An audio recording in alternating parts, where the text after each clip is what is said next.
The champagne flutes catch the light like small promises Chen will never be able to afford. She arranges them on the tray with careful fingers, each one placed exactly 2 inches from the next, because perfection is the only currency that matters at the Carlisle. The venue hums with wealth. Marble floors reflect chandeliers that cost more than her yearly salary. Women in dresses that whisper against silk-stockinged legs, laugh at jokes that aren't funny, and men in tailored suits discuss numbers that would solve every problem Maya has ever had. She is invisible here. That's the point. Maya, table 7 needs refills, Caroline hisses, rushing past with her own tray. And Mr. Whitmore is looking for you. Maya's stomach tightens. Marcus Whitmore, 40-something venture capitalist with a smile that never reaches his eyes and hands that have found excuses to touch her shoulder, her waist, the small of her back, 3 times this month. Tell him I'm in the kitchen, Maya says. Tell him yourself, Caroline mutters. I'm not getting fired for covering for you. Fair enough.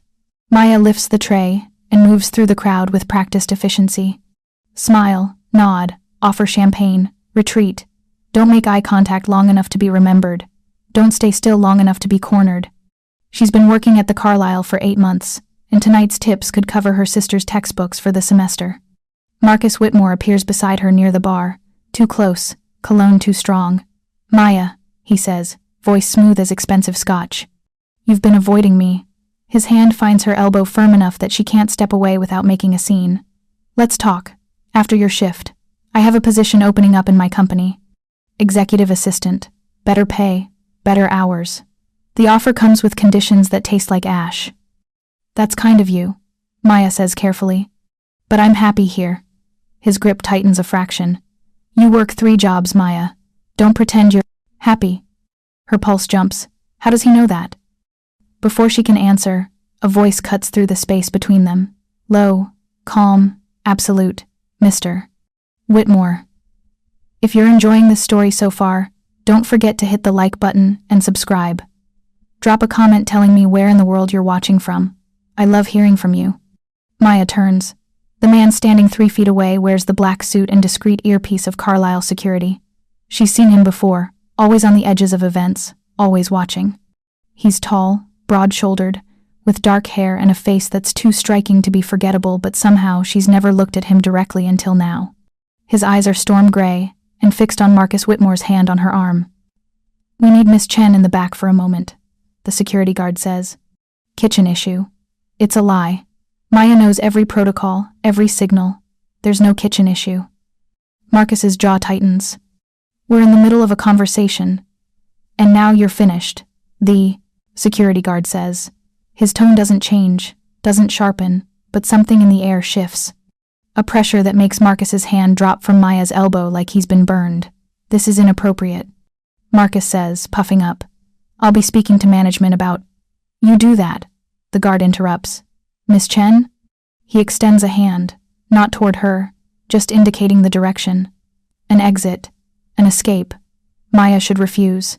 She should smile and smooth this over and keep Marcus Whitmore happy, because men like him can make her life difficult with a single phone call.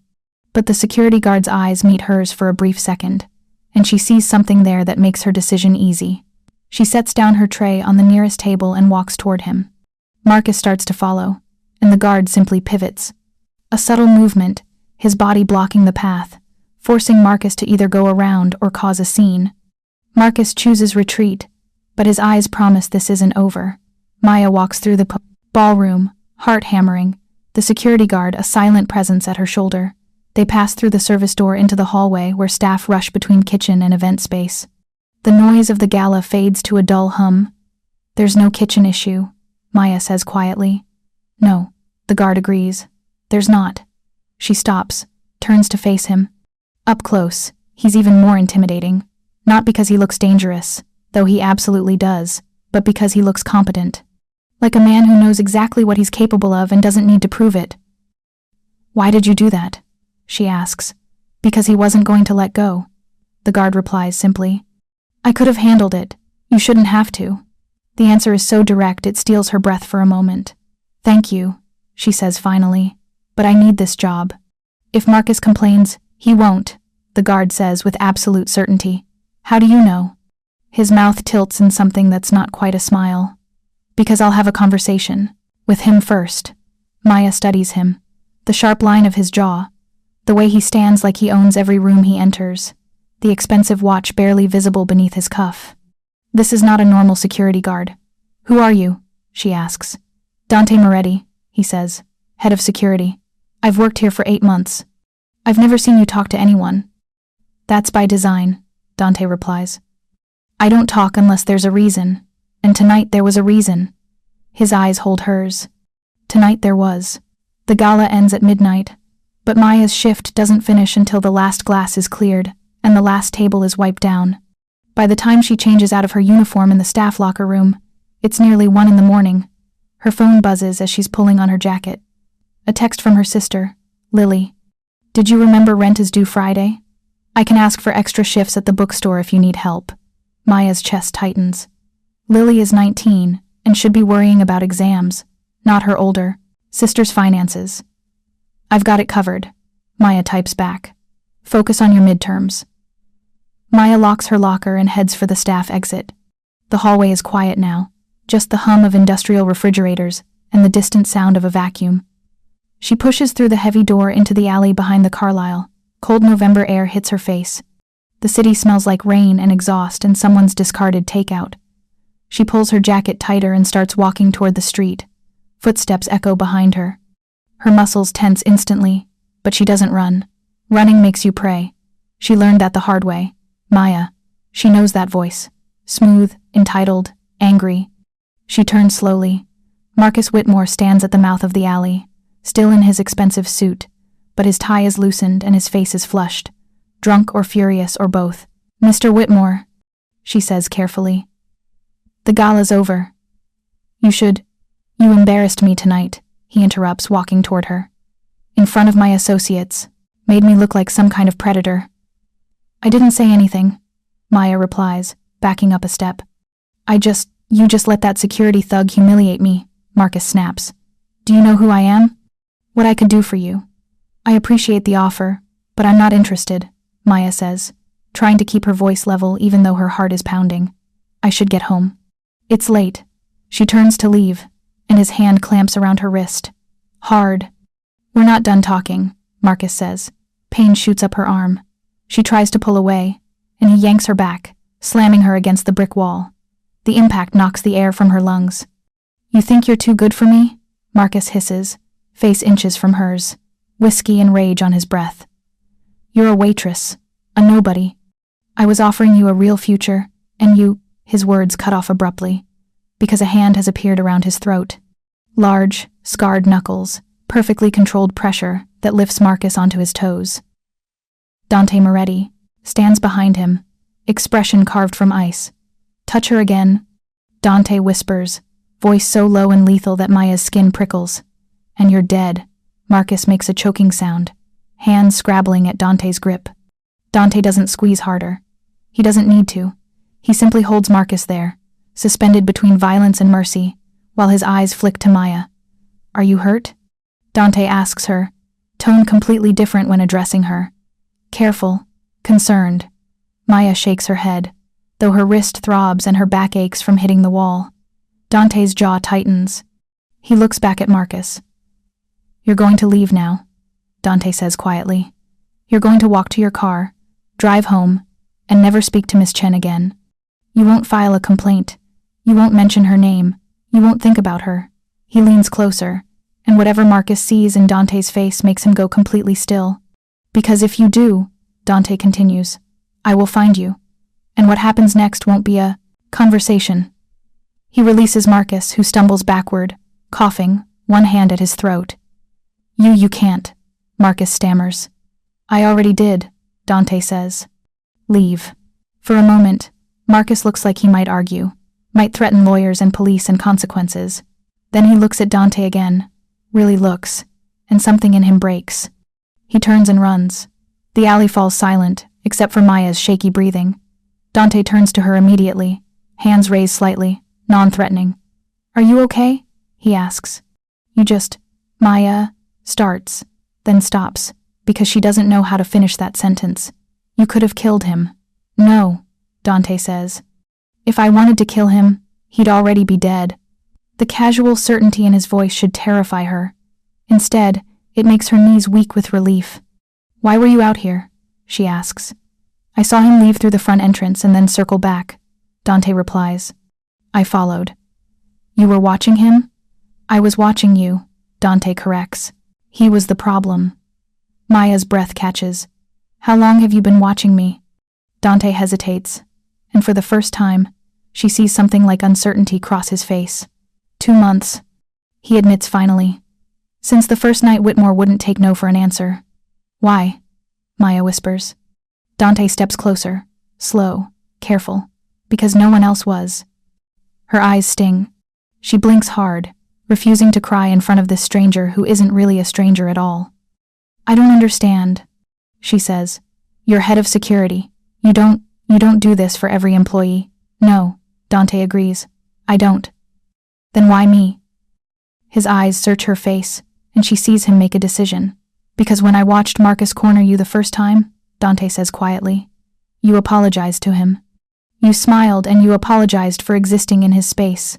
And I realized no one had ever told you that you don't have to do that." Something cracks open in her chest. "I need to make rent," she says, voice breaking. "I need this job. I can't afford to."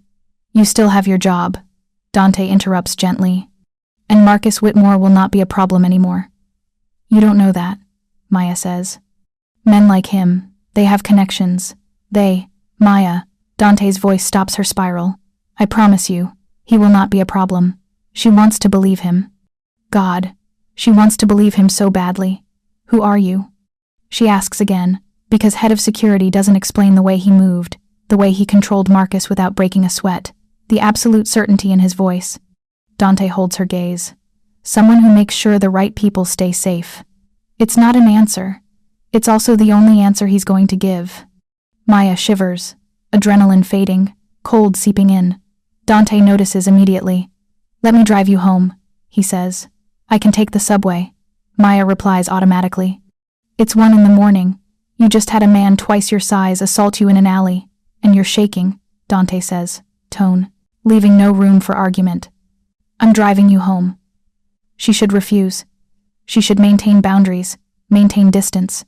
But her wrist hurts, and her back hurts, and she's so tired of being scared. "Okay," she whispers. Dante nods once. He leads her to the street where a black Mercedes is parked.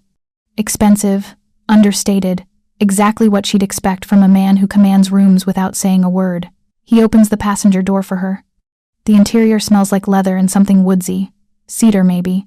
She sinks into the seat, and her body finally admits how close she came to something much worse than a bruised wrist. Dante slides into the driver's seat and starts the engine. "Address?" he asks. She gives him her apartment in Brooklyn, and he pulls into traffic smoothly. They drive in silence for several blocks. The city slides past the windows, late-night diners and closed storefronts, and the occasional drunk stumbling toward a cab. "Thank you," Maya says finally, "for tonight, for everything." "You don't need to thank me," Dante replies. "Yes, I do," she insists. "You saved me. Twice." His hands tighten slightly on the steering wheel. "You shouldn't need saving from men like Marcus Whitmore. The world should be better than that. But it's not," Maya says. "No," Dante agrees quietly. "It's not." They fall silent again. Maya watches his profile in the dim light from the dashboard. Strong features, a small scar near his temple, shadows under his eyes that suggest he doesn't sleep enough. "Can I ask you something?" she says. "Yes. When you told Marcus you'd find him if he came near me again, did you mean it?" Dante doesn't hesitate. "Yes. And you could do that? Just find him?" "I can find anyone," Dante says simply. The certainty in his voice should unsettle her. Instead, for the first time in months, Maya feels safe. They pull up outside her building 20 minutes later. It's not much. A 5-story walk-up with a bodega on the corner and graffiti on the mailboxes. But it's home. Maya reaches for the door handle, then pauses. "Dante," she says. "I don't know how to repay you for—" "You don't," he interrupts. "This isn't a transaction. Then what is it?" He turns to look at her, and the intensity in his eyes makes her breath catch. "I don't know yet," he admits. Before she can respond, His phone buzzes. He glances at the screen, and his expression shifts into something harder, more remote. "I need to take this," he says. "Will you be okay getting inside?" "Yes," Maya says, though she's not sure it's true. She gets out of the car and starts toward her building. Behind her, she hears Dante answer the phone, his voice dropping into Italian. She doesn't speak the language, but she recognizes the tone. Business. Authority. Command. She's halfway up the front steps when she realizes she never told him her last name. But he knew it. He called her Miss Chen, in front of Marcus. How did he know her last name? Maya turns back, but the Mercedes is already pulling away from the curb. Dante's voice carries faintly through the open window, sharp and decisive. "Non mi interessa cosa vuol Vitale. La ragazza non si tocca." I don't care what Vitale wants. The girl is not to be touched. Maya freezes. Vitale. She knows that name. Everyone in New York knows that name if they pay any attention to the news. The Vitale family. One of the 5 families that supposedly run organized crime in the city. And Dante just gave them an order. Her blood runs cold. Head of security. That's what he told her. But security guards don't give orders to Mafia families. Security guards don't move the way Dante moves or speak with the authority he carries like a second skin. She thinks about the expensive watch, the way Marcus crumbled with a single look, the promise Dante made with such absolute certainty. I can find anyone. Oh God. Maya's hands shake as she unlocks her building's front door. She climbs the stairs to her 3rd floor. Apartment on autopilot, mind racing. Dante Moretti, head of security at the Carlisle. Except that's not what he is. That's just where he stands. She locks herself inside her tiny studio apartment and pulls out her phone. Her fingers hover over the search bar. She shouldn't. She should leave it alone. Accept what he told her. Be grateful he was there tonight. But she types his name anyway. The results load. Most are useless. Generic hits. Wrong people. Irrelevant articles. But then, buried on page 3, she finds something. A society photo from a charity gala 2 years ago. The caption reads, "Dante Moretti, with philanthropist Catherine Vitale at the Children's Hospital benefit. Catherine Vitale, the matriarch of the Vitale family." Maya clicks the photo to enlarge it. Dante in a tuxedo, standing slightly behind an elegant woman in her 60s, his expression carefully neutral. But what catches Maya's attention is the way everyone else in the photo leans away from him. Subtle, unconscious, the body language of people who know danger when they see it. She searches deeper, finds more photos, more fragments. Dante at weddings, at funerals, at business openings. Always in the background, always watching, never named in the captions but always there. And then she finds the article. It's from 5 years ago, a piece in an investigative journalism site that was shut down shortly after publication. She has to use a cached version to read it. The Moretti legacy, how one family became the power behind the throne. The article is dense, full of speculation and anonymous sources, but the core is clear. The Moretti family has served the Vitales for 3 generations. Not as soldiers, but as something more dangerous. Advisors, enforcers, the people who handle problems that need to disappear quietly. And Dante Moretti is the current head of the family. Maya's phone slips from her hand onto the bed. The man who saved her tonight, who drove her home, who promised Marcus Whitmore would never touch her again, isn't a security guard. He's a Mafia enforcer, and he's been watching her for 2 months.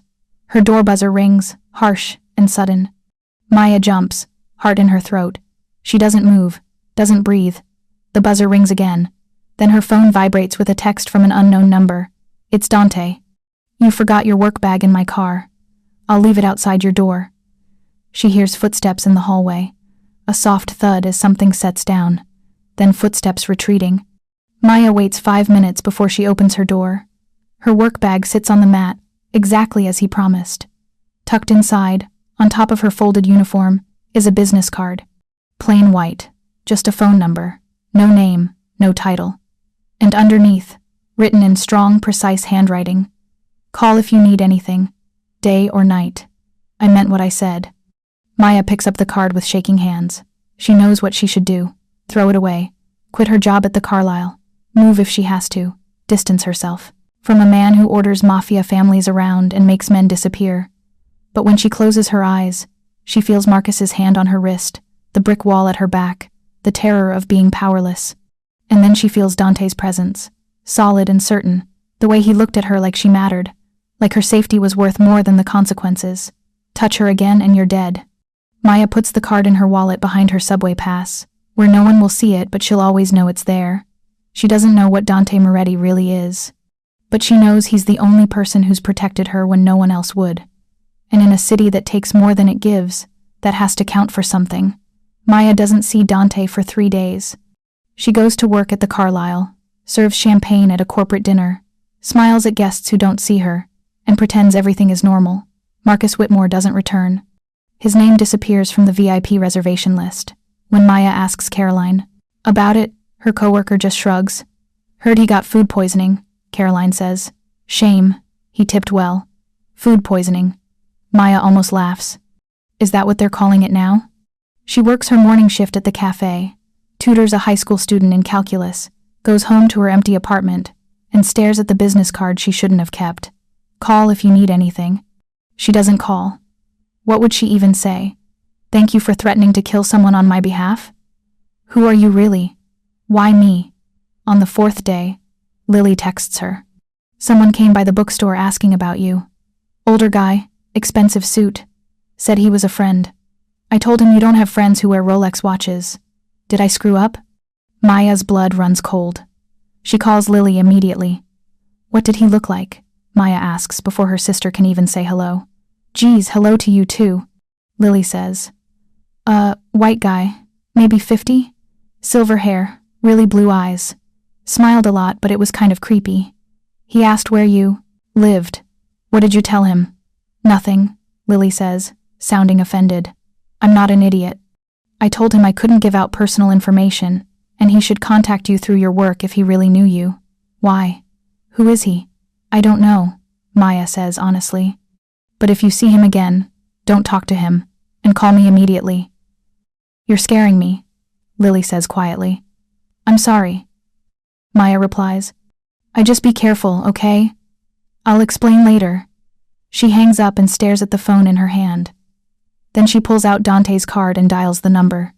He picks up on the second ring. Maya. Just her name, but the way he says it makes her chest tighten. Someone's asking about me, she says without preamble. He went to my sister's workplace. Older man, expensive suit, silver hair. Silence on the other end, not empty silence, thinking in silence. Where are you right now? Dante asks. Home. Lock your door. Don't open it for anyone. I'm 10 minutes away. Dante, who is he? 10 minutes, Dante repeats. Stay inside. He hangs up. Maya locks the deadbolt, the chain, wedges a chair under the doorknob the way her mother taught her when they lived in worse neighborhoods than this. She pulls the curtains closed and sits on her bed with her back to the wall, watching the door. 8 minutes later, someone knocks. 3 sharp raps. Maya. It's me. She recognizes Dante's voice, but she still looks through the peephole before opening the door. He's not alone. There's a woman with him, mid-30s, dark hair pulled into a severe bun, wearing black pants and a leather jacket that doesn't quite hide the gun at her hip. Maya opens the door. Dante steps inside immediately, eyes scanning the apartment with professional efficiency. The woman follows, moving to the window to check the fire escape. This is Sophia, Dante says. She's with me. Sophia nods at Maya but doesn't smile. Apartment's clear, she says to Dante. But the lock on the fire escape window is a joke. Anyone could pop it in 30 seconds. We're not staying, Dante replies. He turns to Maya. Pack a bag. Essentials only. You have 5 minutes. What? Maya says. I can't just leave. I have work tomorrow. And Lily, the man who asked about you is named Richard Sullivan, Dante interrupts. He works for people who want to use you to get to me. You're not safe here. The words land like stones in water, rippling outward. Use me to get to you. Maya repeats. Why would anyone we barely know each other? Dante's jaw tightens. They know I pulled you out of that alley. They know I made Marcus Whitmore disappear. That's enough. You said you made him leave, Maya whispers. Not disappear. There's a difference. There is, Dante agrees. And I chose the word carefully. Marcus Whitmore is currently enjoying an extended vacation in the Cayman Islands. He won't be coming back to New York. Ever. Maya sits down on the bed because her legs won't hold her anymore. You exiled him. I gave him a choice, Dante corrects. Prison, hospital, or a one-way ticket out of the country with enough money to live comfortably if he never uses his real name again. He chose the third option. And the people who sent Richard Sullivan, they're angry about that? They're testing me, Dante says. Seeing if I've gone soft. Seeing if they can leverage you to control my decisions. Why would you going soft matter to them? Maya asks, though she already knows the answer. Dante crouches in front of her so they're at eye level. Because I make decisions that affect their operations. And if they think I'm compromised, they'll try to either use that or eliminate the problem. I'm the problem, Maya says flatly. No, Dante says, voice hard. They are. You're just a person trying to live your life. That's not a crime, but knowing you is. He doesn't deny it. Sophia clears her throat from her position by the window. We should move. Sullivan's not working alone, and if he knows where her sister works, he knows where she lives.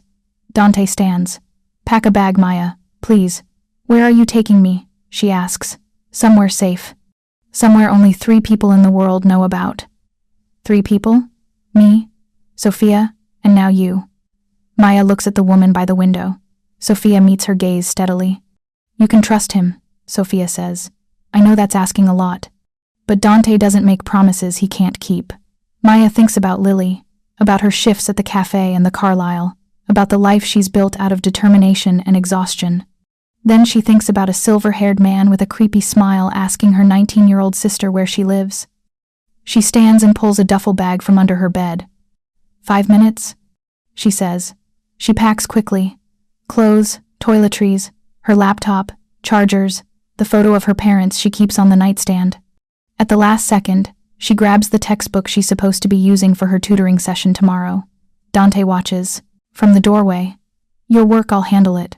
You're taking a family emergency leave. Paid. You can't just... I can, he says simply. And I will. Your sister? She's at class until 6. Then she has her shift at the bookstore. Give me her schedule.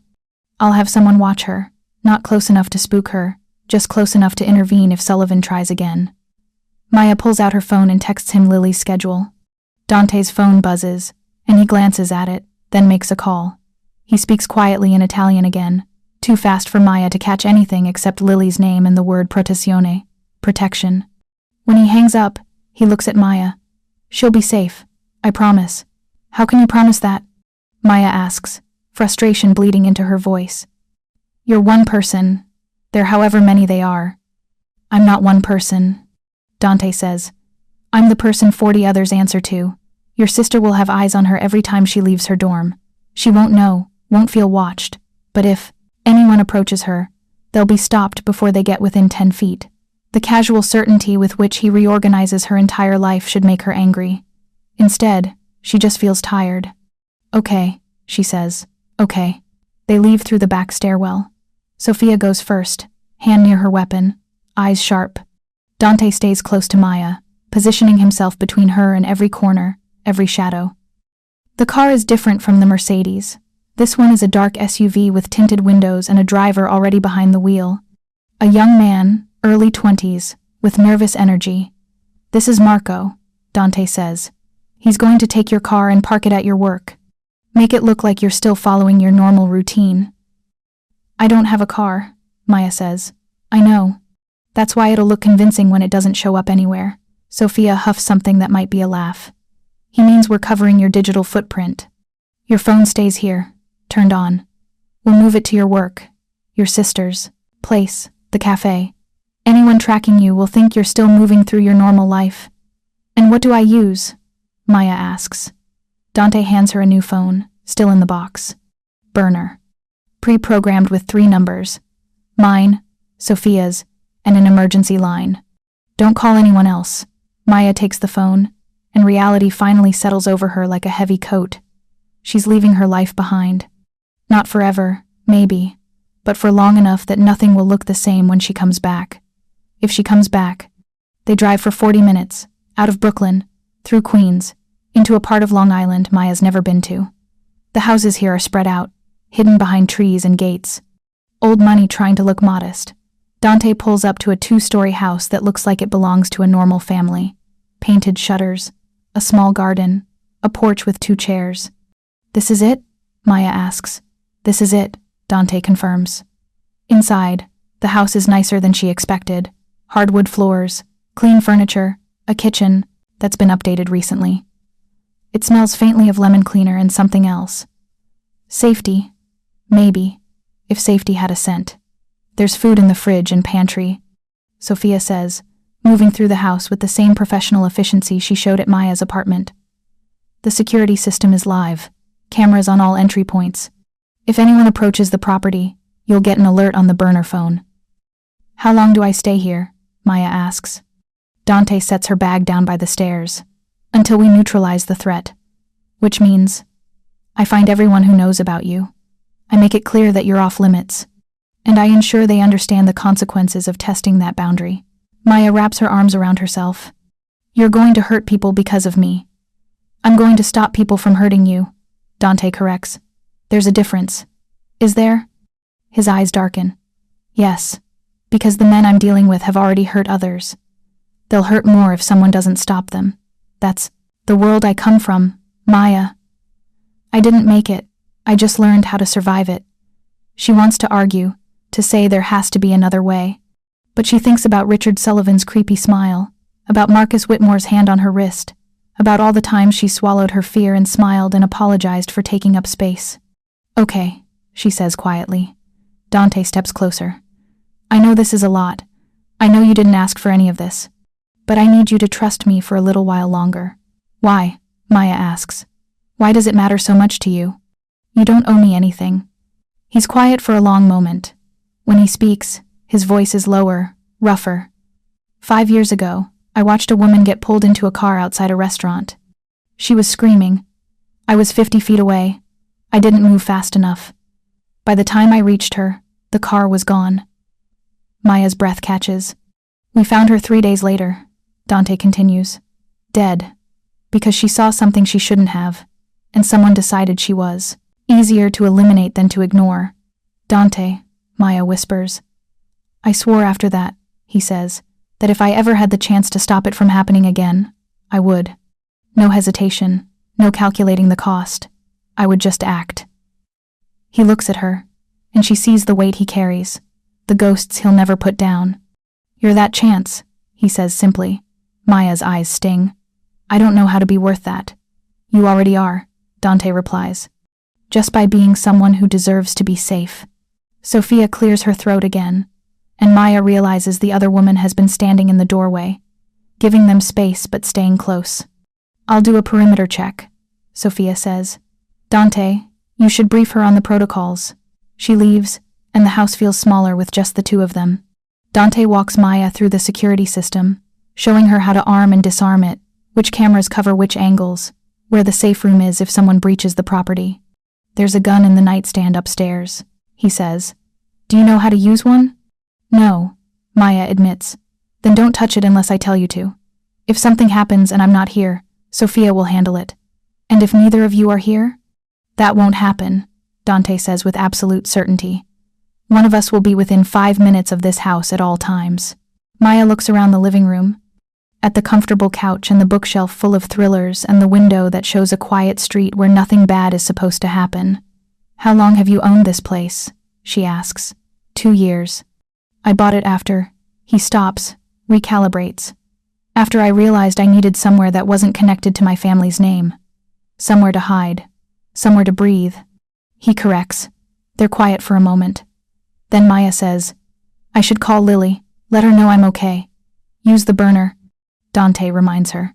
"And don't tell her where you are, just that you're safe." Maya nods and dials her sister's number. Lily picks up immediately. "Maya, this isn't your number." "I know. My phone died. I'm using a friend's."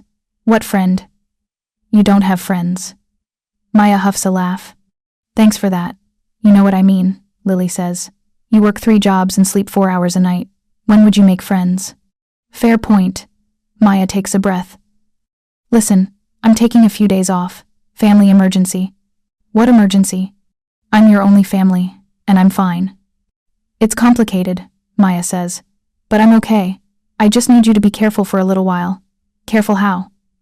If anyone approaches you asking about me, don't talk to them, and call me immediately on this number. Lily's quiet for a beat. Maya, you're scaring me. What's going on? I promise I'll explain everything soon, Maya says. I just need you to trust me right now. Another pause. Then, okay. But you owe me answers. I know. I love you. Love you too, weirdo. Maya hangs up and closes her eyes. When she opens them, Dante is watching her with an expression she can't read. She'll be okay, he says. You can't know that. Yes, he says. I can. Maya spends the first day in the safe house pacing. She reads.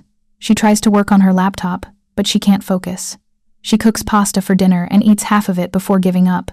Sophia stops by in the evening, does a security check, and leaves without much conversation. Dante doesn't come at all. Maya tells herself she's not disappointed.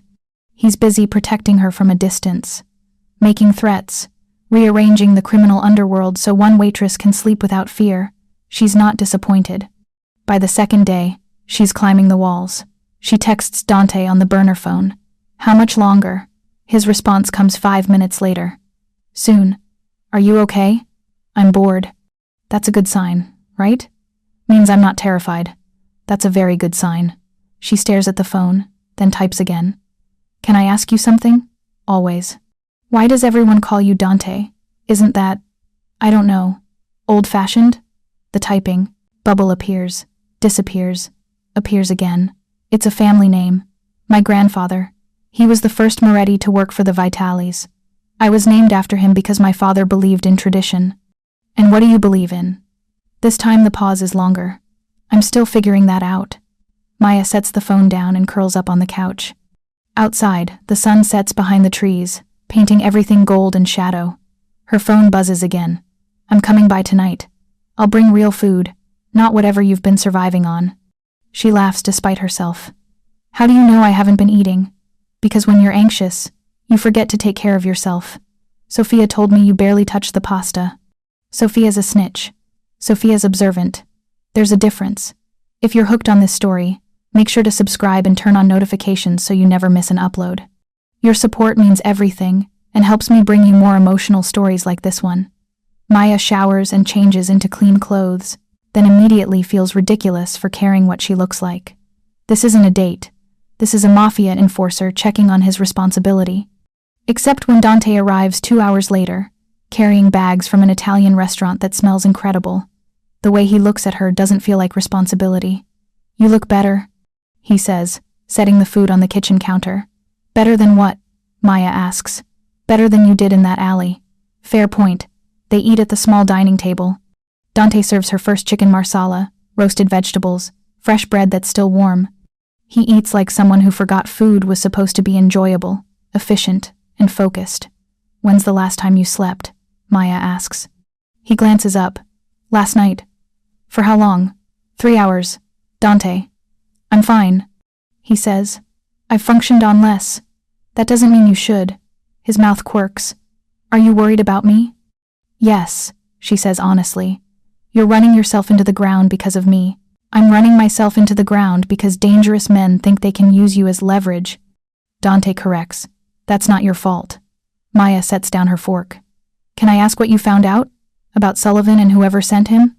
Dante's expression shudders slightly. Are you sure you want to know? I'm already here, hiding in a house I can't leave. I think I deserve to know why. He nods slowly. Richard Sullivan works for a man named Vincent Caruso. Caruso runs operations on the south side, gambling, loan sharking, some trafficking. He's been pushing into territory the Vitalis control, testing boundaries. And I'm part of that test, Maya says. Yes. When I dealt with Marcus Whitmore, I used resources connected to the Vital family. Caruso heard about it, decided to see if he could get to me through you. Why you specifically? Dante hesitates. Because I've stopped 3 of his operations in the past year. He wants me distracted or compromised. Either works for him. Maya processes this. So the plan is to, what? Make him leave me alone? The plan is to make him disappear, Dante says simply. Her stomach drops. Disappear like Marcus? Or disappear? That depends on what he does next. Dante replies, voice flat. If he backs off, he gets to keep running his small-time operations from a distance. If he escalates, I handle it permanently. Handle it, Maya repeats. You mean kill him? I mean protect you, Dante says, meeting her eyes. By whatever means necessary. The air between them feels charged, heavy. I don't want you to kill someone because of me, Maya whispers. Then he should make better choices, Dante replies. They're quiet for a long moment. Then Maya asks, have you killed people?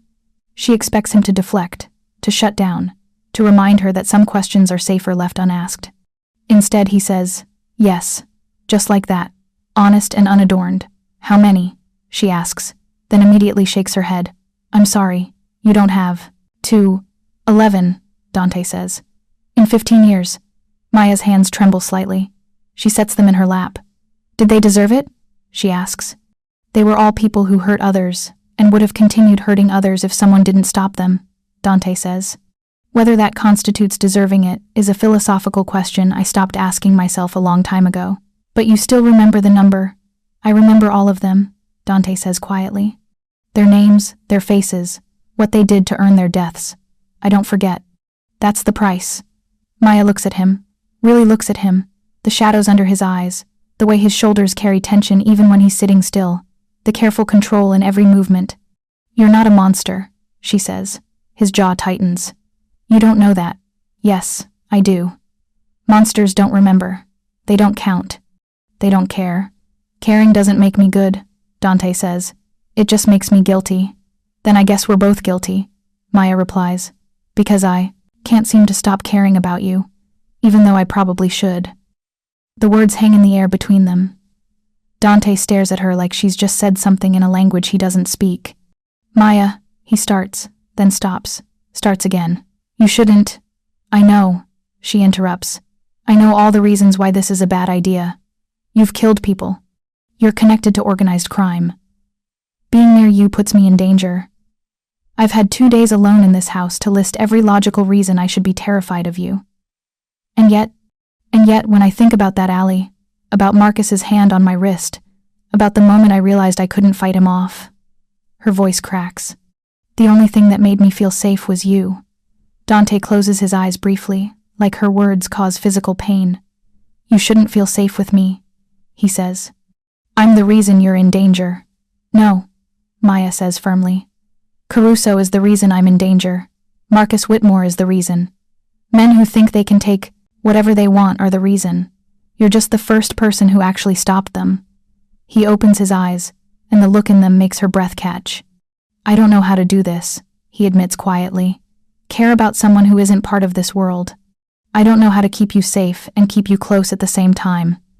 Then we figure it out together, Maya says. Or we don't. But I'm tired of pretending I don't want to try. Dante stands abruptly, running a hand through his hair. He walks to the window, looks out at the dark street, turns back to face her. If we do this, he says slowly, if I let myself, there's no going back. The people in my world, they'll see you as leverage forever. You'll always be looking over your shoulder. Always wondering if the man approaching you is a threat. Always aware that caring about me makes you a target. I'm already a target, Maya points out. At least this way, I choose it. He crosses the room in 3 strides and kneels in front of her chair, bringing them eye to eye. I will do everything in my power to keep you safe, he says, voice intense. But I can't promise nothing will ever happen. I can't promise there won't be more nights like this, more times you have to hide. This life, it doesn't come with guarantees. Maya reaches out and cups his face, feeling the scratch of stubble against her palm. Nothing comes with guarantees, she says softly. At least with you, I know you'll fight for me.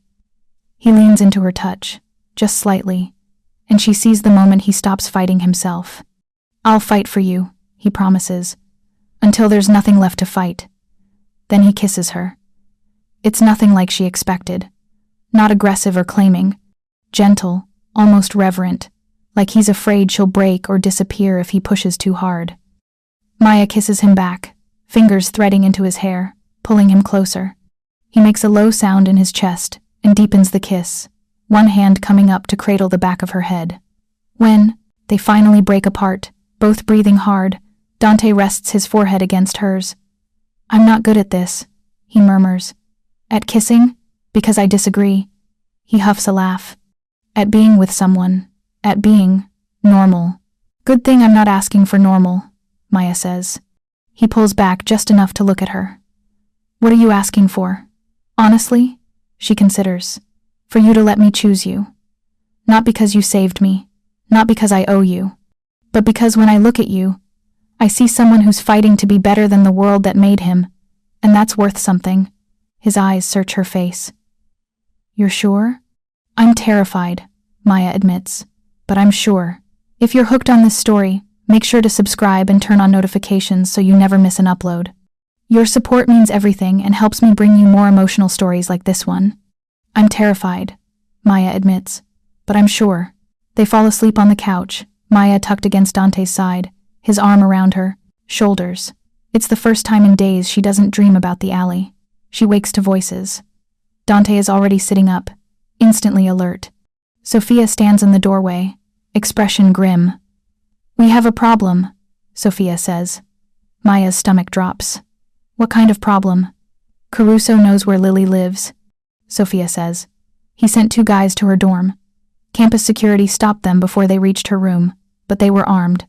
Dante stands, already pulling out his phone. "Is she safe?" "For now. I've got 3 people outside her building and 2 more watching the exits. But Dante Caruso's escalating. This isn't a test anymore. It's a move." Maya scrambles to her feet. "I need to call her. Is she okay? Did they hurt her?"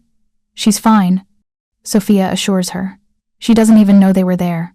Campus security thinks they were trespassing students. She needs to stay not knowing," Dante says. Phone to his ear. He speaks in rapid Italian, short, clipped sentences that sound like orders. When he hangs up, he looks at Maya. "I need to handle this. Tonight." "Handle how?" Maya asks, though she already knows. "I'm meeting with Caruso. We're going to have a conversation about boundaries. And if he doesn't respect those boundaries..." Dante's expression goes cold. Then the conversation becomes very short. Maya grabs his arm. Don't do this because of me. Just we can go to the police, or..." "The police can't help with this," Dante says gently. "Caruso has half the local precinct on his payroll. Any report would disappear before it was filed." "Then I'll disappear," Maya says desperately. "I'll leave the city. Take Lily and go somewhere he can't find us." "He'll find you," Dante says. "Men like Caruso don't let go once they've decided you're useful. The only way to stop him is to make you too expensive to pursue." "And how do you do that?" His eyes meet hers, and she sees the answer there before he speaks it. "By being more dangerous than whatever he gains from threatening you." Sophia steps forward. "Maya, I know this is a lot, but Dante's right. Caruso won't stop unless he's forced to. And the only language men like him understand is power." "So you're going to hurt him," Maya says. "I'm going to give him a choice," Dante corrects. "The same choice I gave Marcus Whitmore. Walk away, or face consequences that are significantly worse than whatever he hoped to gain." Maya feels tears prick her eyes. "I hate this. I hate that you have to do this." Dante cups her face in his hands. "I know, but I need you to stay here with Sophia while I take care of it. Can you do that?" She wants to say no. She wants to tell him there has to be another way. But when she thinks about Lily, about armed men approaching her baby sister's dorm room, about how close they came to okay, she whispers, "Be careful." "Always," he says. He kisses her forehead, then her mouth, quick and fierce. Then he's gone, and Maya is left standing in the safe house with Sophia and the weight of everything that's about to happen. "He'll be okay," Sophia says quietly. Dante doesn't lose. "Everyone loses eventually," Maya replies. Sophia's expression softens. Not him. Not when he's fighting for someone he cares about. Maya sinks onto the couch. "How long have you known him?" 6 years. He pulled me out of a bad situation, gave me a job, trained me, treated me like a person instead of a weapon." Sophia sits across from her. "I've seen him do a lot of things I wouldn't tell my priest about, but I've never seen him like this." "Like what?" "Scared," Sophia says simply. "He's always been focused, controlled. But with you? He's afraid. That's new. I don't want him to be afraid for me, Maya says. Too late, Sophia replies. He already is. They wait in tense silence.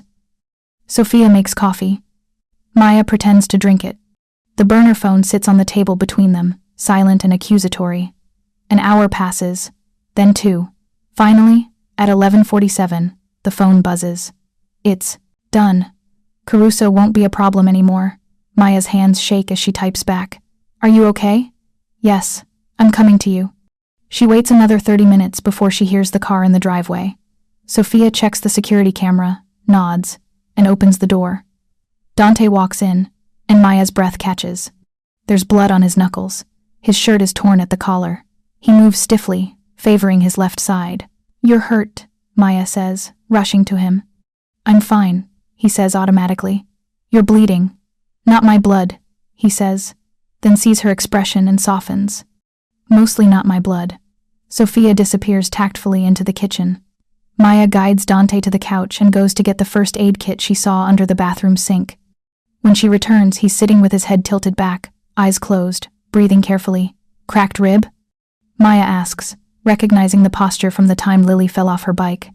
Probably, Dante admits. Caruso had security. They were persistent. Maya's hands tremble as she opens the first aid kit. Tell me what happened. I walked into his club, asked for a meeting. He agreed, probably because he thought he had the advantage on his own territory. Dante opens his eyes.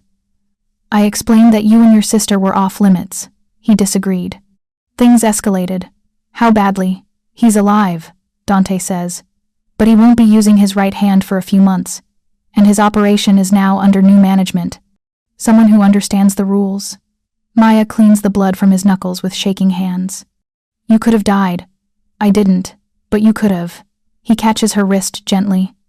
Maya, look at me. She does. His eyes are tired but steady.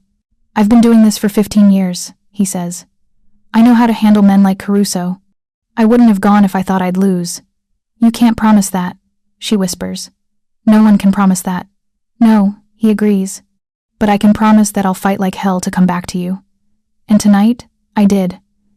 She finishes bandaging his hands, then very carefully, very gently, wraps her arms around him. He stiffens in surprise, then slowly relaxes into the embrace. Thank you, she murmurs against his shoulder. For protecting Lily, for protecting me. His arms come up to hold her. Always. They stay like that for a long time, until Sophia quietly announces she's leaving for the night and reminds them to set the alarm. When they're alone, Maya pulls back just enough to look at Dante. Will it always be like this? She asks. Danger and blood and hiding? I don't know, he says honestly. I'm trying to build something different, something cleaner. But that takes time.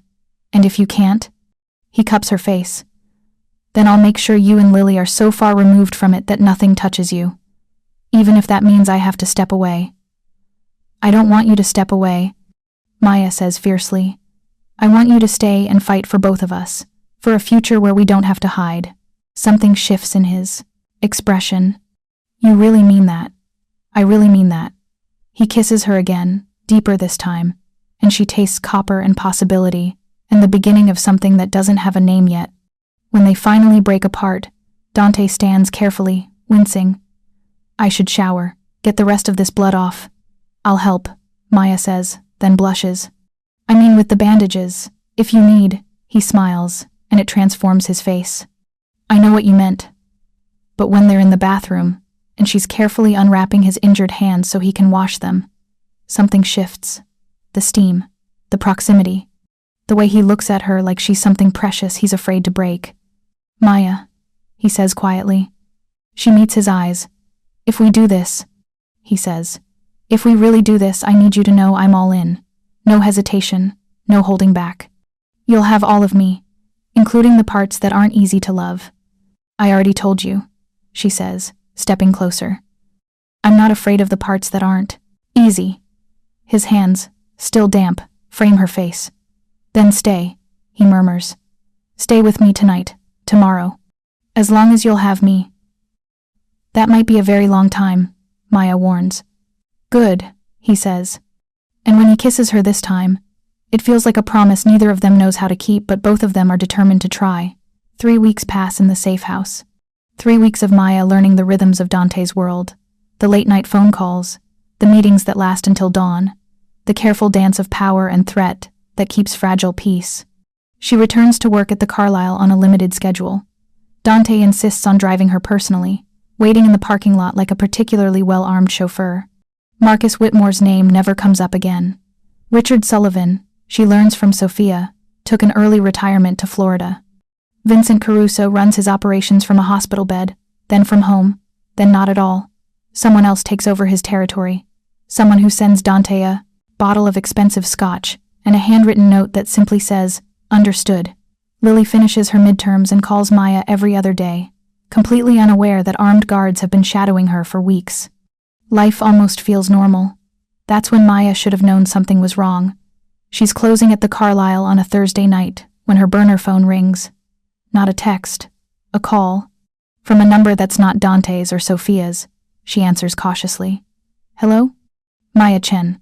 The voice is male, older, cultured. "My name is Vincent Vitale. I believe you know someone who works for my family." Her blood turns to ice. Vincent Vitale. The head of the Vitale family, the man Dante answers to. "I don't," she starts. "Please don't insult either of us with denials." Vincent interrupts smoothly.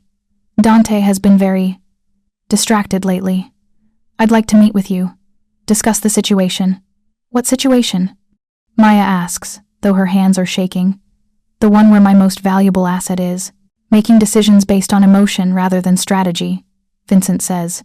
"Tomorrow, 2 p.m. I'll send a car. And if I refuse, then Dante will receive a different phone call. One that requires him to make a choice I don't think he's prepared for." The line goes dead.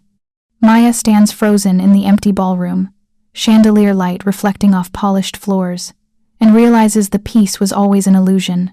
She doesn't tell Dante about the call. Not that night when he picks her up, not when they return to the safe house, not when they fall asleep tangled together.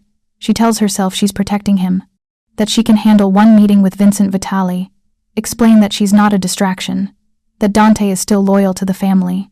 Deep down, she knows she's lying to herself. The next day, she texts Dante that she's picking up an extra shift at the cafe. He offers to drive her. She insists she needs independence, needs to feel normal. He relents, but she can hear the worry in his voice. The car that picks her up is black, expensive, and driven by a man who looks like he eats threats for breakfast.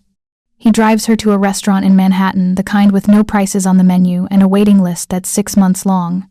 Vincent Vitale sits at a corner table, a man in his late 60s with silver hair and the kind of face that's seen everything twice. He stands when she approaches, gentleman's manners wrapped around a core of steel. "Miss Chen, thank you for coming." "I didn't have much choice," Maya says. His mouth quirks. "No, you didn't. Please, sit." She does, feeling like she's walking into a trap she can see but can't avoid. Vincent pours her wine she doesn't want and studies her with eyes that miss nothing. "You're wondering why I asked to meet," he says. "I'm wondering what you want from me," Maya corrects. "Honest. Good." He sips his wine. "I want to understand what Dante sees in you. What he sees in me." Maya repeats. "He's risking everything for why? You," Vincent says. "His position, his reputation, the careful balance we've maintained for years." Vincent Caruso was a small problem that became a large one because Dante chose personal loyalty over strategic thinking. "He was protecting me," Maya says. "Exactly," Vincent replies. "And that's the problem. Men in Dante's position can't afford personal attachments. They make us vulnerable. They make us weak." Maya's spine straightens. "Caring about people doesn't make you weak." "In our world, it does," Vincent says. "Tell me, Miss Chen, what happens when Dante has to choose between you and an order from me? Between your safety and the family's interests?" "He'll choose what's right," Maya says. "And who decides what's right?" Vincent leans forward. "You? Him? Or the organization that's kept him alive and powerful for 15 years? Maya's throat tightens. "What do you want me to do?" "I want you to disappear," Vincent says simply.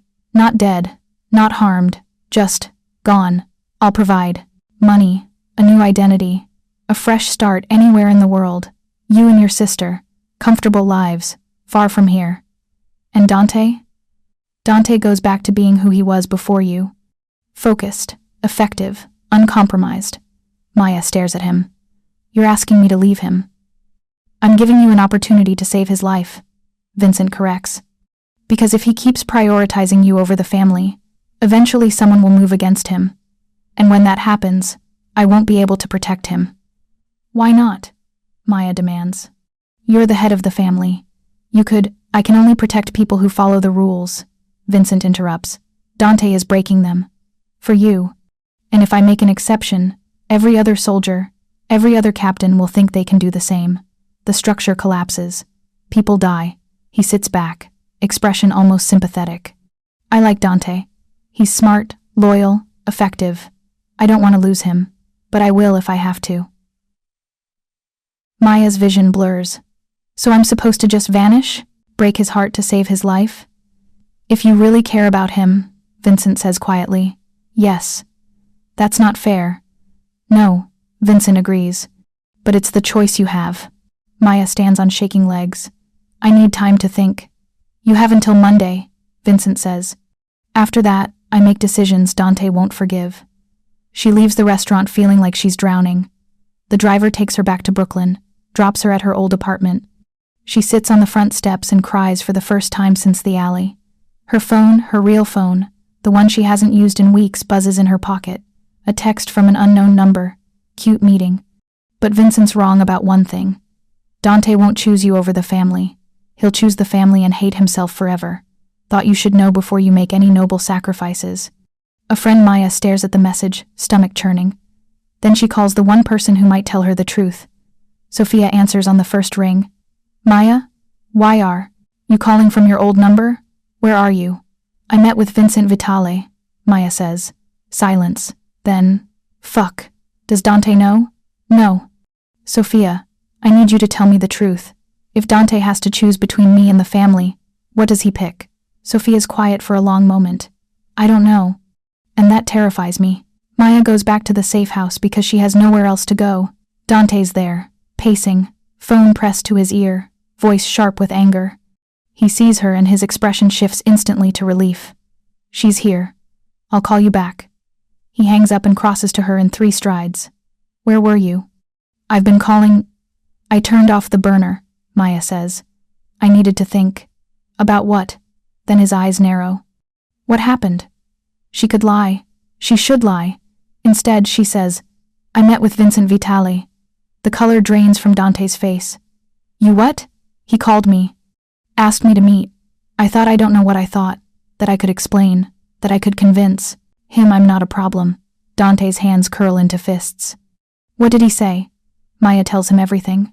The offer, the threat, the impossible choice. When she finishes, Dante turns away, runs both hands through his hair. He had no right. He has every right, Maya interrupts. He's your boss. I'm the distraction that's making you vulnerable. You're not a distraction, Dante says fiercely. You're... He stops, jaw working. I'm what? Maya pushes. You're the first thing that's made me want a different life, he says. The first person who's made me think maybe I could be something other than what I was raised to be. Her chest aches. And what's Vincent think about that? I don't care what Vincent thinks. Yes, you do, Maya says quietly. You care because he's right. If you keep choosing me, eventually they'll come for both of us, and you can't protect me from an entire organization. Watch me, Dante says. Dante, no. He turns back to face her, expression harder than she's ever seen. I didn't survive 15 years in this world by letting other people dictate my choices. Vincent doesn't get to decide who I care about. Even if it costs you everything? Especially then, Maya's eyes fill with tears. I can't let you destroy your life for me. You're not letting me do anything, Dante says, stepping closer. This is my choice. Mine, and I choose you. Why? She asks desperately. Why risk everything for a waitress you barely know? Because when I look at you, Dante says, voice rough, I see the future I thought I'd never have. I see mornings that don't start with violence, and nights that don't end with blood. I see someone who looks at me and sees a man, not a monster, and I'm not giving that up. Not for Vincent, not for anyone. He cups her face in his hands. I love you, he says simply. And I know it's too soon and too complicated, and probably the worst decision I've ever made. But I love you, and that's not going to change because someone tells me it should. Maya's breath catches. You love me? Terrifyingly, Dante says. Stupidly. Completely. She kisses him, hard and desperate, pouring 3 weeks of fear and hope into it. When they break apart, she whispers, I love you too. His eyes close briefly. When they open, they're blazing. Then we fight, together. And we find a way out of this that doesn't require you disappearing or me pretending I don't care. How? Maya asks. I don't know yet, Dante admits. But I'll figure it out. His phone rings. He ignores it. It rings again. Answer it, Maya says. He does, putting it on speaker. Sophia's voice fills the room, tight with urgency. Dante, we have a problem. Someone just hit the safe house. Maya's stomach drops. What? Armed men. 3 of them. They didn't find anyone because you're both elsewhere. But they knew about the location. Which means someone talked. Dante's expression goes lethal. Who? I'm working on it. But Dante, they left a message, written on the wall in spray paint. Bring the girl to Pier 47. Midnight. Come alone or we start with her sister. Maya feels the floor tilt. Lily. Oh God, Lily. She's safe, Sophia says quickly. I've got her.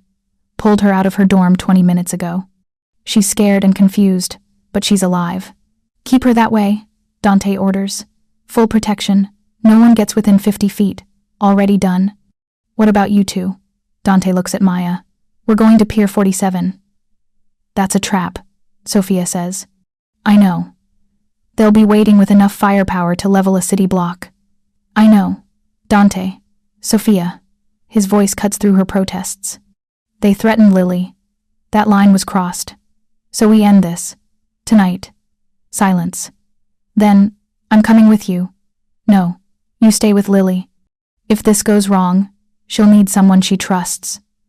And if it goes wrong, you'll be dead, Sophia says bluntly. Then Maya gets out, Dante replies, looking at her. You make sure she gets out. That's an order. Dante, I can't just... Sophia starts. That's an order, Dante repeats, voice like iron. Another pause. Understood. Be careful, boss. He hangs up and immediately starts making calls. Maya watches him transform, sees the man who survived 15 years in a world that eats the weak.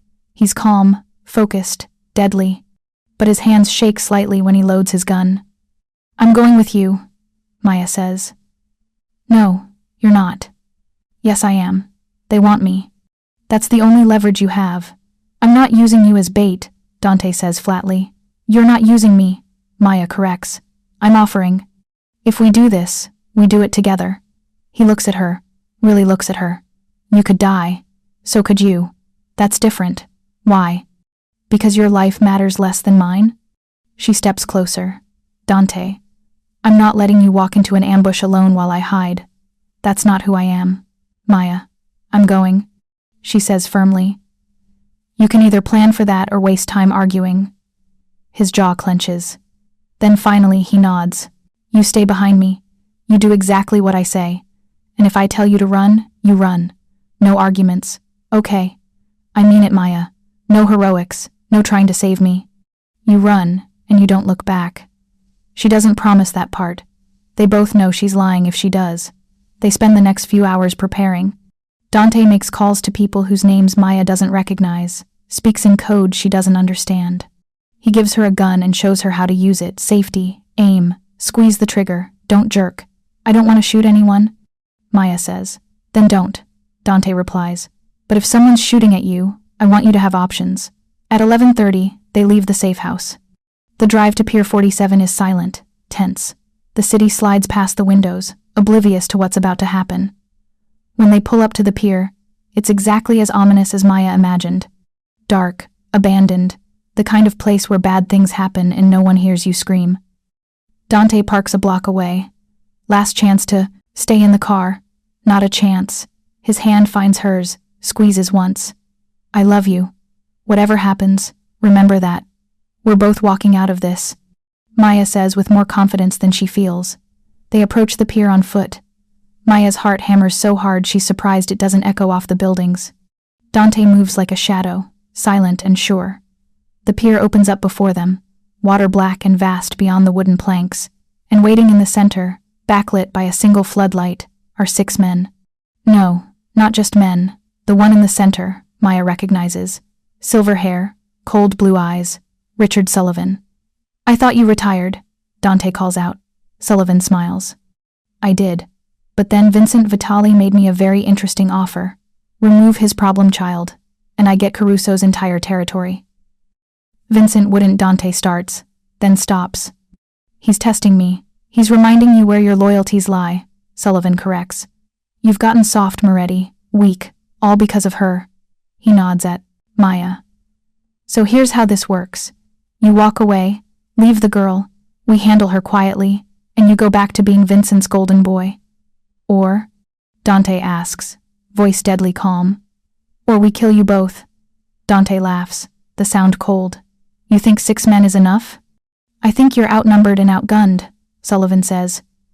But hey, if you want to die for a waitress, that's your choice. Dante glances at Maya. In his eyes, she sees the calculation, the strategy, the willingness to do whatever it takes. Then he looks back at Sullivan and says 2 words that change everything. I resign. Sullivan blinks. What? I resign from the Vitali family, Dante says clearly. Effective immediately. So whatever orders Vincent gave you, whatever test this is, I'm no longer his problem. You can't just quit, Sullivan sputters. I just did. Dante's hand moves to his gun, smooth and practiced. So now you have a choice. Walk away, and this ends here. Or test whether 6 men is really enough. Spoiler. It's not. For a heartbeat, no one moves. Then Sullivan makes his mistake. He reaches for his weapon. Dante moves first. 3 shots, perfectly placed. Sullivan goes down. 2 of his men drop before they clear their holsters. The remaining 3 open fire. Dante shoves Maya behind a shipping container, returns fire with brutal efficiency. She hears the crack of bullets, the smell of gunpowder, the wet sound of impacts she tries not to think about. Stay down! Dante shouts. She does, pressing herself against cold metal, hands over her ears, trying not to scream. It's over in less than a minute. When the shooting stops, her ears ring in the sudden silence. Maya, Dante's voice, rough but alive. It's okay. You can come out. She peers around the container. 4 men down, not moving. 2 running toward the street, smart enough to know when they've lost. And Dante, standing in the middle of it all, breathing hard, bleeding from his shoulder but alive. So alive. Maya runs to him, and he catches her with his good arm. You're hurt, she says, seeing the blood. Flesh wound, he says. I've had worse. Sirens wail in the distance. Dante swears softly. We need to leave, he says. Now. They run. The safe house is compromised. Maya's apartment is too obvious. So Dante takes them to the only place left, a hotel room paid for in cash under a name that doesn't exist. He patches his shoulder with supplies from a convenience store first aid kit, while Maya watches, helpless and terrified. You need a hospital, she says. I need to not be arrested, Dante corrects. Hospital means questions. Questions mean police. Police mean, I know, Maya interrupts. I know. When he's bandaged, he sits on the edge of the bed and finally lets exhaustion show. I quit, he says, half laughing, half disbelieving. I actually quit. What happens now? Maya asks. I don't know, he admits. Vincent will either respect the resignation or put a price on my head. Could go either way. And if it's a price, then we run. You, me, Lily, somewhere they won't find us. Maya sits beside him. Is that the life you want? Running? He's quiet for a long moment. I want whatever life has you in it. Everything else is negotiable. Her phone, the burner buzzes. A text from Sophia. Lily's safe. Asking a lot of questions. What should I tell her? Maya types back. The truth. She deserves to know. Another text arrives. This one from an unknown number. Vincent Vitale requests a meeting. Tomorrow, noon, neutral location. He promises safe passage. Dante reads it over her shoulder. It's probably a trap. Probably. Maya agrees. But we don't have a lot of other options. They go to the meeting.